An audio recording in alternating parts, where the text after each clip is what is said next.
देतोय। आता जे अधिवेशन झालं त्या अधिवेशनामध्ये सगळ्यात जास्त मंत्री आमदार मराठा समाजाचे किंवा इतर जे आमदार आहेत त्यांनी मी सांगू शकतो म्हणजे अधिवेशन जे काल झालं 20 तारखेला त्याच्या 19 तारखेला मी संध्याकाळी आदरणीय मनोजदादा जरांगे यांची भेट घेण्याची इथं आलो होतो। 19 तारखेला इथून भेट घेऊन माझ्या डोक्यात एक कल्पना अशी आली की आपण हे सगळे मराठवाड्याचे आमदार मंत्री हे संध्याकाळच्या फ्लाईटना मुंबईला जाणार आहेत। मी छत्रपती संभाजीनगर विमानतळावरती स्वतः गेलो माझ्या कार्यकर्त्यांसहित आणि एअरपोर्टमध्ये जाऊन येणारे जे की मंत्री आणि आमदार असतील या सगळ्यांची भेटी घेतल्या। प्रत्यक्षामध्ये सगळ्याला विनंती केली की आपल्या माननीय मुख्यमंत्र्यांनी आपले धनंजय मुंडे साहेब असतील, त्यानंतर सत्यजित चव्हाण असतील, राजेजी टोपे असतील, त्यानंतर 5 ते 6 प्रशांत बंब असतील, या सगळ्या लोकांच्या मी भेटी घेतल्या। प्रत्यक्ष त्यांना सांगितलं आधी सूचना काढलेल्या आहे सगळ्या शौर्याची, त्या संदर्भामध्ये उद्या सगळ्यांनी तुम्ही आवाज उचललाच पाहिजेत, तुम्ही तुमचं मत मांडलं पाहिजेत। शेवटी निर्णय काय होईल आम्हाला त्याची घेणं नाहीये, परंतु आम्ही ज्या लोकांना मतदान केलेलं आहे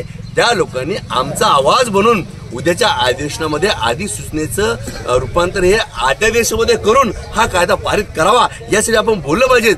ही भूमिका मी कमीत कमी 7 ते 8 आमदार मंत्र्यांनी त्या ठिकाणी एअरपोर्टला मांडली होती, परंतु दुर्भाग्य आमचं असं की ते सगळे मिलीभगते सगळे गोलमाले राष्ट्रवादी काँग्रेस शिवसेना भाजपा जेवढे की आमदार या 288 पैकी एकाही आमदारानं मराठा समाजाचे आमदार जेवढे आहेत एकही आमदारानं त्या ठिकाणी उठून या मताला विरोध केला नाही। अधिवेशन जर सर आपण पाहिलं तर कुणालाच बोलण्याची संधी दिली नाही आणि जसा काही एक रूल आहे विधान भवनातला त्या अगोदर गटनेत्यांची किंवा गटाची बैठक होते, नंतर राज्यपाल बोलतात आणि मग या सगळ्या गोष्टींमध्ये ठरतं की कोण कोण काय काय कसं कसं बोलणार वगैरे। तर काल बोलायची संधीच दिली नाही। काय वाटतं तुम्हाला एका प्रकारे जो काही विरोध असेल किंवा समर्थन असेल काहीच घेतलं नाही का सरकारने? बोलले तर त्यांनी जरांगे पाटलावर टीका केली। यस, ते खऱ्या अर्थानं आमचं एक म्हणणं होतं ठीक आहे गव्हर्नमेंट बदमाशी करतायत, गव्हर्नमेंटने आदरणीय मनोजदादाच्या संदर्भात जो गेम केला तो समाजाने बघितलेला आहे, हा प्रमाणिक माणूस आहे, हा सच्चा सेवक आहे। परंतु आमचं असं म्हणणं होतं ठीक आहे त्या ठिकाणी गव्हर्नमेंटने बदमाशी केली, पण ज्यावेळेस माननीय विधानसभेच्या अध्यक्षांनी नार्वेकर साहेबांनी ज्यावेळेस सगळ्यांना सांगितली सूचना वाचून दाखवली 10% आरक्षण संदर्भातली, त्यावेळेस बऱ्याचदा एखादं विधेयक पारित होत असताना विरोधी पार्टी ऐकत जर नसले तर उभं राहून गोंधळ घालतात, सभागृह बंद पाडतात। आमच्या समोर तुम्हाला बोलू नव्हतं दिलं, पण त्या क्षणी या विरोधी पार्टीच्या सगळ्या सदस्यांनी सभात्याग का नाही केला, त्यांनी गोंधळ का नाही घातला, याचा अर्थ यांची मिलीभगत आहे सगळ्यांची।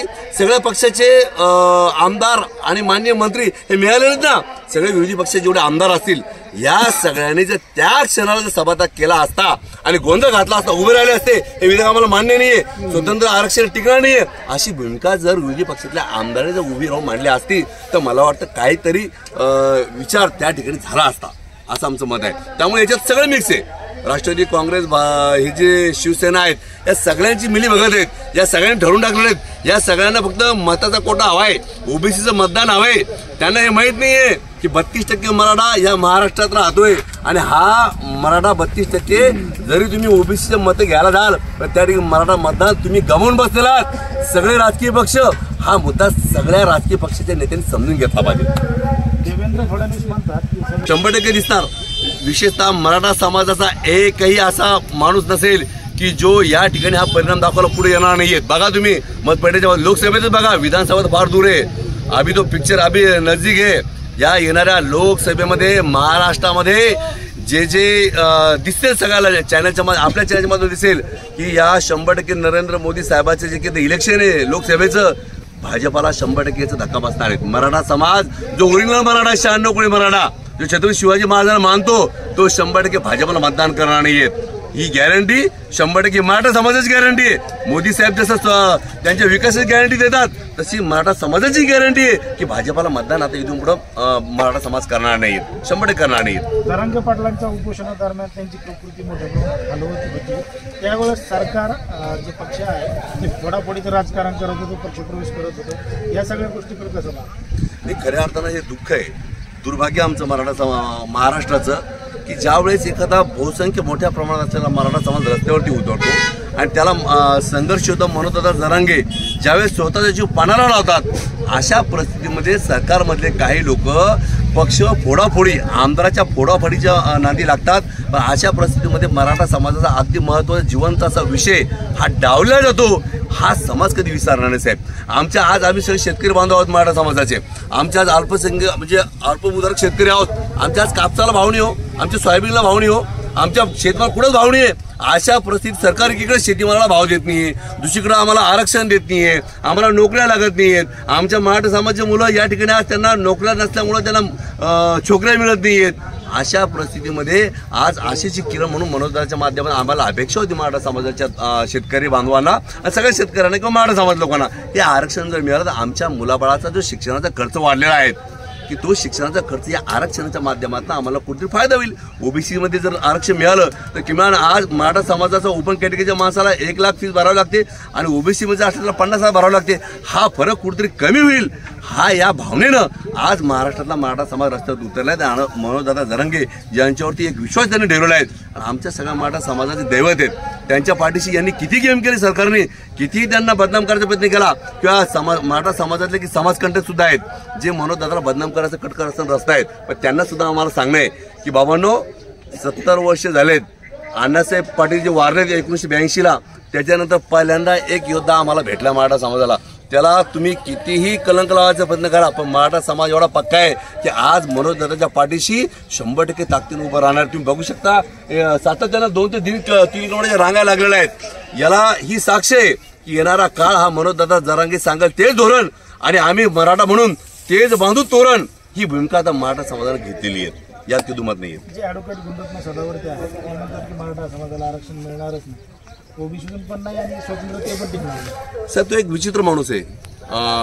त्याच्याबद्दल खऱ्या अर्थानं मराठा समाजानं एक भूमिका क्लिअर केलेली आहे. हा विक्षिप्त विचित्र माणूस आहे आणि त्याचा जो पाठीराखा जो आहे देवेंद्र फडणवीस साहेब भारतीय जनता पार्टीचा, या माणसानं काही माणसं पेरलेले आहेत गुणरत्न सदावर्ती सारखे की एकीकडे आरक्षण द्यायचं. आता हे 10% आरक्षण काय घोंगडात आहे. एकीकडे त्यांनी इलेक्शनमुळे आरक्षण घोषित केलं. हे इलेक्शन एकदा झालं की परत गुणरत्न सदावर्ती माणसाला कोर्टात पाठवायचं आणि त्यानंतर ते आरक्षण घालून टाकायचं. ही भूमिका लोक दूध खुले नाही आहेत. मराठा समाज हुशार झालेला आहेत, समाजाला कळून चुकलेले आहेत. एका हाताने देवेंद्र फडणवीस आरक्षण द्यायची भूमिका मांडणार, दुसऱ्या हाताने काढून घ्यायची भूमिका मांडणार. म्हणजे यांचेच खायचे दात हे सगळ्या लोकांच्या लक्षात आलेले आहेत. गुणरत्न सदावर्ती हा फक्त आणि फक्त देवेंद्र फडणवीसांचाच माणूस आहे हे 100% मराठा समाजाच्या लक्षात आलेलं आहे. त्यामुळे त्याचा आम्ही निषेध करतो. या ठिकाणी काही बऱ्याच जण आम्ही गेल्या 8 महिन्यापासून आता रस्त्यावरती मनोजदादा उतरलेत पण गेल्या 8 ते 10 वर्षापासून मनोजदादाचा लढा मराठा समाजासाठी चालू आहेत. पण याला आता जे स्वरूप आलं ना महाराष्ट्र ढवळून निघाले आहेत. लोक हुशार झाले आहेत. आज काँग्रेस असेल, राष्ट्रवादी असेल, शिवसेना असेल, भाजप असेल किंवा विविध पक्ष असेल, सगळ्या पक्षाचे लोक फक्त मताचं राजकारण करतायत. मनोजदादा जरांगे केवळ मराठा समाजाला न्याय मिळो हे या ठिकाणी भूमिका मांडतायत. त्यांनी मराठा समाजच नाही मागच्या काळामध्ये मुस्लिम समाजावर सुद्धा त्यांना न्याय मिळवून द्यायची घोषणा त्या ठिकाणी केलेली आहेत. धनगर समाजाला सुद्धा न्याय मिळवून द्यायची त्यांनी घोषणा केलेली आहेत. पण त्याही पुढे जाऊन शेतकऱ्यांच्या समस्या सुद्धा मांडण्याच्या संदर्भात त्यांनी भूमिका मांडलेल्या आहेत. आणि आमचं भविष्यकाळामध्ये त्यांना दादांना आम्ही विनंती करणार आहोतच की दादा हे सत्ताधारी हे मस्तावलेले पुढारी आहेत, हे सरकार मस्तावलेले आहेत. आज हे जरी गेलं तर ते जरी आलं तरी आपल्या अडचणी येणार आहेत. त्यामुळं आपला पक्ष, आपला दांडा, आपला झेंडा हा मराठा समाजाचा मनोजदादा जरांगे साहेबांच्या माध्यमातून राजकीय आखाड्यात उतरूनच यांची सगळ्या पक्षाची मस्ती उतरावं लागणार आहे ही विनंती आम्ही दादांना करणार आहोत. 100% दिसत आहे. आता दिसेल. तुम्ही बघा ना ज्या पद्धतीनं गुलाल उधळला गेला वाशीच्या सभेमध्ये. अहो खेड्यापाड्यातले लोक त्यांनी अक्षरशः डीजे घेऊन गल्ल्या पल्ल्या नाचले हो सगळेजण. आणि अशा परिस्थितीमध्ये कालच्या अधिवेशनामध्ये ह्या हरामखोर नेते मंडळींनी म्हणजे एक अधिसूचनेमधला एक शब्द सुद्धा त्या ठिकाणी घेतला नाही. हा मराठा समाज अपमान झालेला आहे.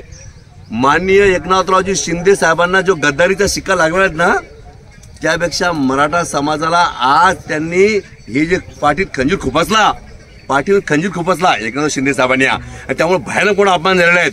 आणि त्याचा परिणाम हा मराठा समाज मतदानाच्या रूपानं बदल्यामध्ये घेणार म्हणजे घेणार यात काही शंकाच नाही साहेब.